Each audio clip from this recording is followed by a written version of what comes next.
আঁখি আর মারুফের মাঝে কেউ এসে যেন শুয়ে পড়ল।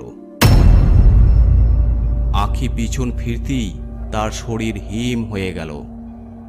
আঁখি দেখল ওখানে আর কেউ নয়, জান্নাতের আত্মা শুয়ে আছে। জান্নাত, তুমি তুমি এখানে? তাহলে তুই আমার মারুফকে আমার কাছ থেকে ছিনিয়ে নিলি? না না জান্নাত, সেরকম কিছুই নয়।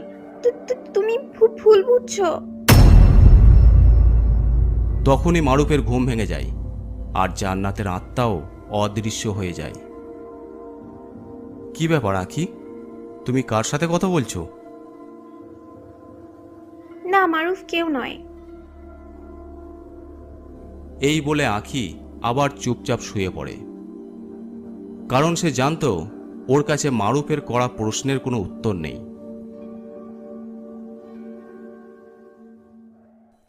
পরের দিন আবার মারুফ কোথাও চলে গেছে।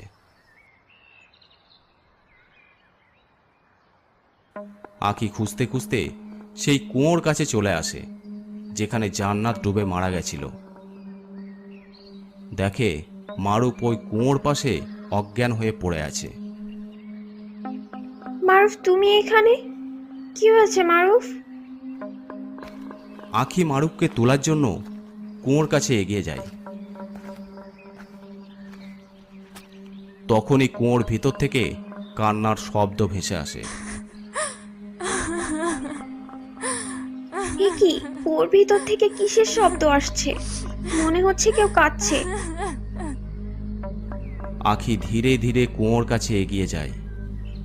মুখ বাড়িয়ে দেখে কেউ নেই। কেউ তো নেই, তাহলে কান্নার শব্দ আসছিল কি করে?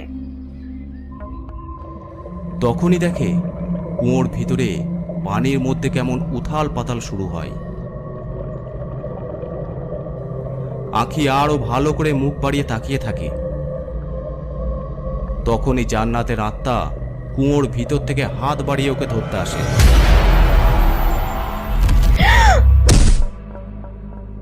আঁখি ভয়ে ওখান থেকে ছিটকে পিছনে পড়ে যায়। তখনই জান্নাতের আত্মা আঁখির সামনে এসে দাঁড়ায়। জান্নাত, তুমি? অবাক হয়ে গেছিস? কেন, তুই কি ভেবেছিলি সেদিনের পর তুই আর আমি কখনো সামনাসামনি হব না?